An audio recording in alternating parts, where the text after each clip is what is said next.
71వ అధ్యాయము. ఉద్ధవుని సూచనపై శ్రీకృష్ణుడు ఇంద్రప్రస్థ నగరమునకు చేరుట. శ్రీ శుకుడు నుడివెను, పరీక్షిని మహారాజా, శ్రీకృష్ణుని మాటలను విన్న పిమ్మట ప్రజ్ఞాశాలైన ఉద్ధవుడు సభాసదుల యొక్క అభిప్రాయములను, నారదుని యొక్క సూచనను, శ్రీకృష్ణుని మనోగతమును అవగాహన చేసుకుని ఇట్లు నుడివెను. ఉద్ధవుడు ఇట్లనెను, కృష్ణప్రభు నారద మహాముని తెలిపినట్లు రాజసూయ యాగమునకు సంకల్పించియున్న ధర్మరాజునకు సహాయపడుట కర్తవ్యమే. అట్లే శరణగోరిన రాజులను రక్షించుటయూ ముఖ్యమే. దేవా, సమస్త దిక్కుల యందలి రాజులను జయించిన పిమ్మటనే రాజసూయ యాగమును ఆచరింపవలసి ఉన్నది. కనుక జరాసంధుని జయించుట వలన పాండవుల మహాయాగమును నిర్విఘ్నముగా నిర్వహించుటకు తోడ్పడినట్లును, ఆ శరణార్థులను కాపాడినట్లును కాగలదు. అట్లనొచ్చినచో అది ఉభయతారక మొగునని నా అభిప్రాయము. గోవింద, జరాసంధుని ఓడించుట వలన మన మహాలక్ష్యము నెరవేరును. దాని వలన బంధితులై ఉన్న రాజులకు విముక్తి కలుగును. నీ కీర్తి ప్రతిష్టలు ఇనుమడించును. కృష్ణ, శక్తి సామర్థ్య విషయములను గూర్చి వివరింపవలసి వచ్చినచో జరాసంధుడు 10,000 ఏనుగుల బలము గలవాడు. ఈ విషయమున అన్ని విధములుగా అతనితో సరితూగగలవాడు భీమసేనుడు మాత్రమే. ఆ భీముడు తప్ప బలవంతులైన ఇతర రాజులెవ్వరును ఆ మాగధుని జరాసంధుని ముందు నిలువజాలరు. మిగుల శక్తిశాలి అయిన జరాసంధుని జయించుటకు ద్వంద్వయుద్ధమే కర్తవ్యము.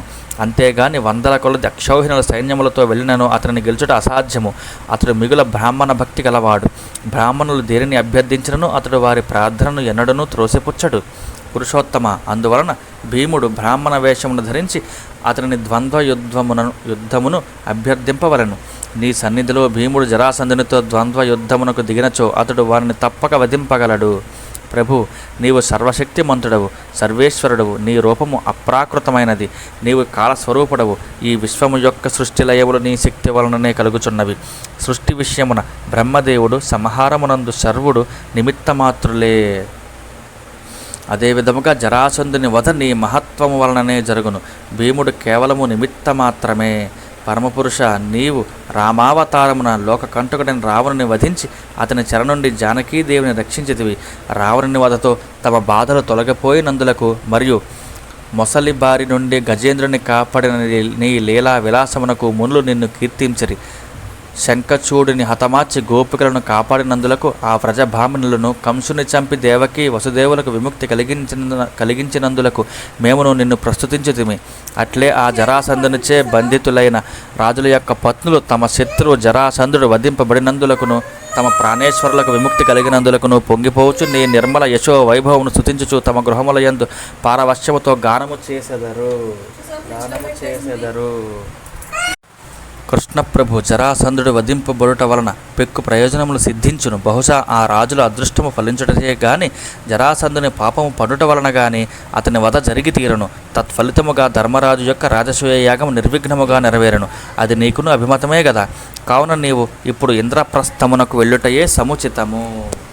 శ్రీ శుకుడు పలికెను, పరీక్షిని మహారాజా, ఇట్లు ఉద్ధవుడు పలికిన మాటలు మిగుల దోషరహితములు, శుభావహములు, అన్ని విధములుగా హితకరమైనవి. అంతటి దేవర్షియగు నారదుడు, వృద్ధులైన యదువంశీయులు, శ్రీకృష్ణుడు అతని మాటలను ఆమోదించిరి. అనంతరము సర్వంతర్యామి అయిన కృష్ణ భగవానుడు వసుదేవాది గురుజనుల నుండి అనుమతి బడసి దారుకుడు అంటే రథసారథి, జైత్రుడు మొదలగు భృత్యులను ఇంద్రప్రస్థ ప్రయాణమునకు సిద్ధము కావలసినదిగా ఆదేశించెను. శత్రువులను హతమాచుటలో మేటివైన పరీక్షిని మహారాజా, యదువంశ ప్రభువైన ఉగ్రసేనుని యొక్క అన్నయ్యగు బలరాముని యొక్క అనుమతితో శ్రీకృష్ణుడు ముందుగా సుతులను, రాణులను అవసరముగు పరికరములతో సహా నగరము వెలుపలికి పంపెను. పిదప సూతుడు అంటే దారుకుడు తీసుకుని వచ్చిన గరుడ ధ్వజము గల రథమును ఆ ప్రభువు అధిరోహించెను. అనంతరము శ్రీకృష్ణుడు సర్వసన్నద్ధుడై బయలుదేరెను. రథములు, గజములు, అశ్వములు, భటులు, వాటి నాయకులతో కూడిన శత్రుభయంకరమగు సైన్యము ఆ స్వామిని అనుసరించుచుండెను. ఆ సమయమున ప్రచలితములైన మృదంగములు, నగారాలు, మద్దెలలు, శంఖములు, గోముఖములు మొదలగు వాద్యముల యొక్క ధ్వనులతో దశ దిశలను మారుమ్రోగుచుండెను.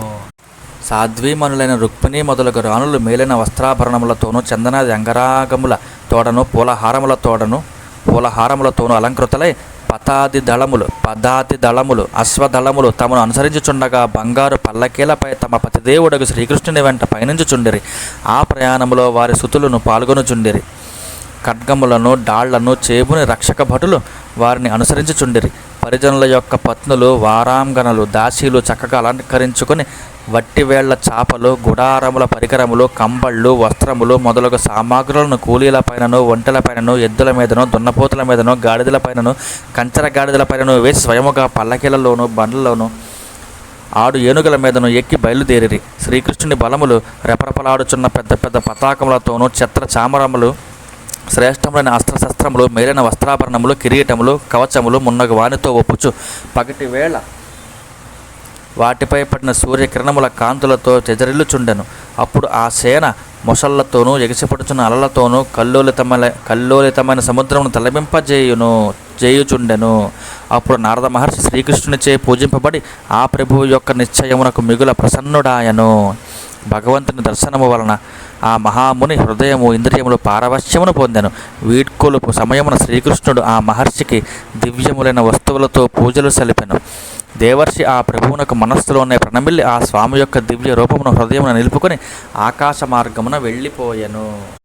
అనంతరము శ్రీకృష్ణుడు జరాసంధునిచే బంధింపబడి ఉన్న రాజుల యొద్ద నుండి వచ్చిన దూతను తన మధుర వచనములతో సంతృప్తిపరచుచూ ఇట్లనెను. దూత, మీ రాజులు ఎవ్వరూ భయపడవలసిన పని లేదు.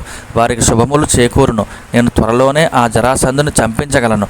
శ్రీకృష్ణుని ఆజ్ఞను జగైకొని ఆ దూత గిరివ్రజపురమునకు చేరెను. ఆ ప్రభువు యొక్క సందేశమును తమ మహారాజులకు యథాతథముగా తెలిపెను. వారును కారాగారముల నుండి విముక్తిని పొందుటకై తహతహపడుచు శ్రీకృష్ణ ప్రభువు యొక్క దర్శనము కొరకు ఎదురుచూచుచుండిరి. పరీక్షిత్ మహారాజా, శ్రీకృష్ణుడు ఆనర్త సౌవీర మరు కురుక్షేత్రములను మార్గమధ్యమున గల పర్వతములను నదులను పురములను గ్రామములను వ్రజభూములను దాటుచు పురోగమించను. అనంతరము దారిలోనున్న దృషద్వతి సరస్వతి నదులను దాటి పాంచాల మత్స్య దేశముల మీదుగా పయనించి ఇంద్రప్రస్థ నగరమునకు చేరెను. మహారాజా, మానవులకు శ్రీకృష్ణ దర్శనము దుర్లభమైనది. ఆ ప్రభువు తమ నగర సమీపమునకు చేరిన వార్తను విన్నంతనే ధర్మరాజు ఆనందముతో పులకించిపోయెను. వెంటనే ఆ అజాత శత్రువు గురుజనులతోడును బంధుమిత్రులతోనూ కూడి ఆ స్వామిని స్వాగతించుటకై పురము వెలుపలకి చేరెను. ధర్మరాజు మంగళ గీతాలాపములతోనూ వీణ వేణు మృదంగ వాద్య ధ్వనులతోనూ బ్రాహ్మణోత్తముల వేద పఠనములతోనూ ఆ స్వామికి స్వాగత సత్కారములను నెరపను. ఆ పురుషోత్తముని గాంచిన పిమ్మట ప్రాణములు వచ్చినంతనే ఇంద్రియములు చైతన్యవంతములైనట్లు యుధిష్ఠిరుడు మహానందభరితుడయ్యను. చాలా కాలమునకు పిమ్మట శ్రీకృష్ణుని దర్శన భాగ్యము కలిగినందున ధర్మరాజు యొక్క హృదయము ప్రేమార్ద్రమయ్యను. అప్పుడు ఆ పాండవాగ్రజుడు తమకు ప్రాణతుల్యుడైన వాసుదేవుని పదే పదే హృదయమునకు హత్తుకొనెను. లక్ష్మీ నివాసస్థానమైన శ్రీహరి శ్రీకృష్ణుని తనువును తను 2 బాహువులతో గాఢముగా ఆలింగనము చేసుకునినంతనే ధర్మరాజు యొక్క అశుభములన్నీయును తొలగిపోయెను. కన్నుల నుండి ఆనంద భాష్పములు స్రవించుచుండగా ఆ మహారాజు ఆనంద జలధిలో ఓలలాడెను. ఆ సంతోషములో ప్రత్యంగము పులకితమయ్యను. అతడు బాహ్య ప్రపంచమునే మరచిపోయెను. పిమ్మట భీముడు చిరునవ్వుతో తమ మేనత్త కుమారుడైన శ్రీకృష్ణుని ఎంతయో ఆత్మీయతతో కౌగిలించుకునెను. అప్పుడు ఆయనలో ప్రేమానురాగములు పెళ్ళుబుకగా ఇంద్రియములన్నీయును పరవశించిపోయెను. అనంతరము అర్జునుడు నకుల సహదేవులు తమకు పరమ ఆప్తుడైన ఆ అచ్యుతుని గాఢముగా అక్కున చేర్చుకుని అప్పుడు వారి నేత్రములు ఆనందాశ్రులతో నిండిపోయెను. పిదప అర్జునుడు ప్రేమార్ద్ర హృదయుడై ఆ ప్రభును మరల హృదయమునకు హత్తుకొనెను. నకుల సహదేవులు ఆ స్వామికి వినమ్రతతో ప్రణమిల్లిరి. అనంతరము శ్రీకృష్ణుడు బ్రాహ్మణోత్తములకును కురువృద్ధులకును యథాక్రమముగా సముచితముగా నమస్కరించెను. కురు సృంజయ కేకయ దేశాధిపతులు శ్రీకృష్ణ భగవానుని సమ్మానించిరి. వెంటనే ఆ ప్రభువు కూడా వారికి సాదరముగా గౌరవ మర్యాదలు నెరపెను. అంతటా మృదంగములు శంఖములు నగారాలు వీణలు తప్పెటలు గోముఖములు మొదలగు వాద్యములు వీణల విందు గావించుచు మ్రోగుచుండగా సూతులు వంది మాగధులు ఆ స్వామిని ప్రస్తుతించిరి. విదూషకులు ప్రశంసలను వర్షించిరి. భూసురులు ఆశీర్వదించిరి. గంధర్వాదులు నృత్య గానములతో ఆ అరవిందాక్షుని ఆనందింపజేసిరి. ఈ విధముగా ఆ పరమ పురుషుడు బంధుమిత్రులతో గూడి జనులు ఎల్లరనూ ప్రశంసించుచుండగా సర్వాలంకార శోభితమై ఉన్న ఇంద్రప్రస్థ పురమున ప్రవేశించెను. ఆ నగరమునందలి వీధులన్నీ గజేంద్రముల యొక్క మదధారలతోడను సుగంధ జలములతోడను తడుపబడి ఉండెను. ఆ పురము బంగారు తోరణములతోనూ పూర్ణ కుంభములతో శోభిల్లుచుండెను. అంతటను చిత్ర విచిత్రమైన చిత్ర విచిత్రములైన రంగురంగుల ధ్వజ పతాకములు రెపరెపలాడుచుండెను. ఆ నగరమునందలి యువతీ యువకులు పౌరులు ఎల్లరూ నిర్మల జలములతో శుభ్రముగా స్నానములను ఆచరించి నూతన పట్టు వస్త్రములు, నగలు, పూలమాలలు, సుగంధ లేపనములు మున్నగు వాటితో అలంకృతులై ఉండిరి. ఆ నగరమునందలి ప్రతి గృహమునందును దీపపంక్తులు ఉజ్వలమైన కాంతులను విరజిమ్ముచుండెను. కిటికీల నుండి వెలువడుచున్న ధూపములు ఇంపుగొలుపుచుండెను. ఇండ్లపై ఆవిష్కరింపబడిన పతాకములు మిగుల శోభావహములై ఉండెను. గృహముల పైభాగములు బంగారు కలశములతోనూ వెండి శిఖరములతోనూ విరాజిల్లుచుండెను. అట్టి భవనములతో తెజరిల్లుచున్న పాండవ రాజధానిని తిలకించుచు శ్రీకృష్ణుడు ముందునకు సాగెను.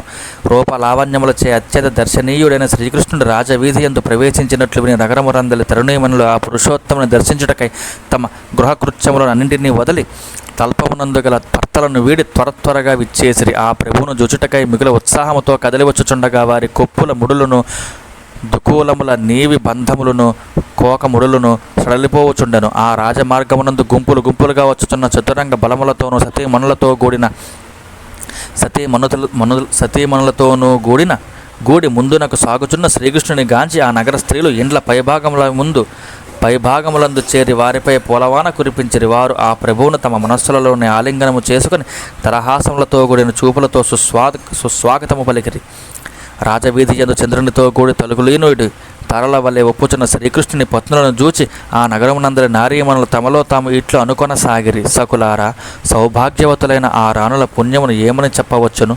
పురుషోత్తముడైన శ్రీకృష్ణ భగవానుడు తన మధుర తరహాసములతోనూ విలాసవంతమైన కటాక్షములతోనూ చూచుచూ వారి నేత్రములకు పరమానందమును గూచుచున్నాడు. ఈ విధముగా శ్రీకృష్ణ పరమాత్మ రాజమార్గమున కదులుచుండగా సంపన్నులైన పుర ప్రముఖులు, వృత్తి పనివారు ఆ స్వామిని సమీపించి సుగంధ పుష్ప తాంబూలాది మంగళ ద్రవ్యములతో ఆ ప్రభువునకు పూజలనొచ్చుచు స్వాగత మర్యాదలు నెరపెరి. అంతటా అంతఃపుర స్త్రీలు శ్రీకృష్ణుని దర్శనమైనంతనే పరమానందభరితములైన లోచనములతో ఆహ్వానించిరి. వారి స్వాగత మర్యాదలను స్వీకరించుచు ఆ ప్రభువు రాజభవనమున ప్రవేశించెను. ముల్లోకములకు ప్రభువు తనకు మెనలుడును అయిన శ్రీకృష్ణుని గాంచినంతనే కుంతీదేవి హృదయము సంతోషముతో పొంగిపోయెను. వెంటనే ఆమె తన తల్పం నుండి లేచి తన కోడలకు ద్రౌపదితో కూడి ముందునకు వచ్చెను. పెదవ ఆమె ఆ స్వామిని తన అక్కున చేర్చుకొనెను. అంతటా దేవదేవుడైన శ్రీకృష్ణుని తన అంతఃపురమున ప్రవేశపెట్టి యుధిష్ఠిరుడు నిర్భరానందభరితుడై తనను తానే మరిచిపోయాను. ఆ స్థితిలో ఆ పరమాత్ముని పూజ ఏ క్రమమున చేయవలనో కూడా అతడు ఎరుగలేకుండెను. పరీక్షిణి మహారాజా, శ్రీకృష్ణుడు తన మేనత్తయ్యకు కుంతీదేవికిని గురుజనుల పత్నులకును నమస్కరించెను. పిమ్మట ఆ స్వామికి చెల్లెలైన సుభద్రయు ద్రౌపదియు ఆ పరమపురుషునకు ప్రణమిల్లిరి. అత్తగారైన కుంతీదేవి ఆదేశముతో ద్రౌపది కృష్ణుని పత్నులైన రుక్మిణి, సత్యభామ, భద్ర, జాంబవతి, కాళింది, మిత్రవింద, లక్ష్మణ, నాగ్నజితి అను సాధ్వీమణులందరినీ ఇంకనూ వారితో కూడి విచ్చేసిన ఇతర రాణులను వస్త్రాభరణములతో, హారములతో, చందనాదులతో భక్తిపూర్వకముగా పూజించెను. పిదప ధర్మరాజు శ్రీకృష్ణులకును ఆ స్వామి యొక్క పత్నులకును సైన్యములకును అనుచరులకును అమాత్యులకును సుఖకరములకు నూతన సామాగ్రులతో వసతులతో కూడిన విడుదలను ఏర్పాటు చేశాను. కృష్ణ పరమాత్మ ఇంతకు ముందు అర్జునునితో కూడి అగ్నిదేవుడు కాండవ వనమును దహింపజేయుటకై సహాయపడి ఆయనకు సంతృప్తిని కూర్చెను. ఆ అగ్ని ప్రమాదం నుండి మయుని రక్షించెను. ఫలితముగా శ్రీకృష్ణుని ఆజ్ఞ మేరకు ఆ మయుడు యుధిష్ఠిరునకు ఒక దివ్యమైన సభా భవనమును నిర్మించి ఇచ్చెను. పిమ్మట శ్రీకృష్ణ ప్రభువు ధర్మరాజునకు సంతోషమును గూర్చుటకై ఇంద్రప్రస్థమున కొన్ని మాసముల పాటు నివసించెను. ఆ సమయమున ఆ స్వామి అర్జున సమేతుడై రథమును అధిరోహించి సేవకులతో సహా విహరించెను. జై శ్రీకృష్ణ.